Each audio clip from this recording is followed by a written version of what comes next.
Malakas man ang hawak na sandata ni Jonas, hindi pa ito lubusang tinatanggap ng kanyang katawan. Ang armas ni Bathalang Ribong Kilat, dumadaloy rito ang walang kapantay na enerhiya.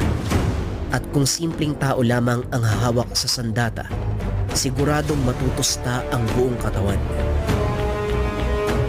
Bago pa lang kay Jonas ang paghawak ng sandatang gintong punyal, nakakamanga.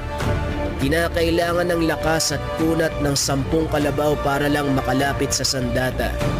Ibang usapin pa kung ito ay gagamitin na bilang sandata. Nangangahulugan na hindi pang normal na tao ang taglay na katangian ni Jonas. Ngunit kahit ginagabayan siya ni Haring Balaw, masyado pa ring malakas ang puwersa ng gintong punyal.